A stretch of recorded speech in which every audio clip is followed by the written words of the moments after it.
allons faire bloc. Faire bloc, c'est être clair. Et j'ai eu l'occasion de le dire, l'abaya n'a pas sa place dans nos écoles. Le collectif Touche pas ma abaya, il a vu le jour suite à l'annonce de M. Attal, le ministre de l'Éducation, concernant l'interdiction de la abaya, du port de la abaya dans les établissements français.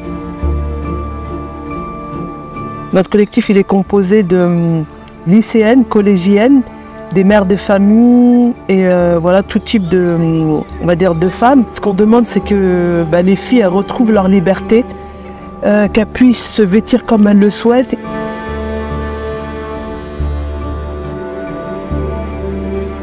Professeurs aussi qui se mobilisent, les enseignants qui trouvent que aussi c'est pas normal et que ce n'est pas leur rôle de contrôler des vêtements, parce que justement on parlait de police du vêtement, eux ils sont là pour enseigner à leurs élèves. Et nous justement dans le cadre du collectif, nous avons recueilli énormément de témoignages où dans certains établissements la police attendait le jour de la rentrée les élèves. Elles étaient traitées comme des délinquantes. Principal adjoint a demandé à une jeune fille de mettre vraiment la corde, elle lui a apporté une corde pour le mettre autour de la robe pour vraiment serrer.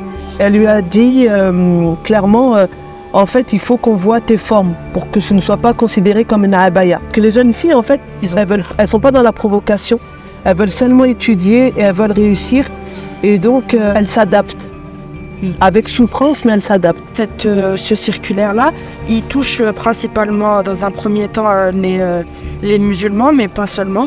Il y a des camarades à moi, ou ça peut même me toucher moi, des personnes qui ont un physique avec lesquels ils ne sont pas à l'aise et qui préfèrent tout simplement s'habiller de manière plus large. On témoigne à visage caché. On a eu des menaces, des représailles et moi je sais que certains sont partis voir des membres de ma famille. Je ne vous cache pas que je préfère les protéger. Voilà, pour aussi protéger nos entourages et notre famille, nos amis, ceux qui sont proches de nous. En fait, ils n'ont pas de limite. Parce que pour eux, en fait, comme on est une femme musulmane, portant le voile, on est considérés comme des délinquants.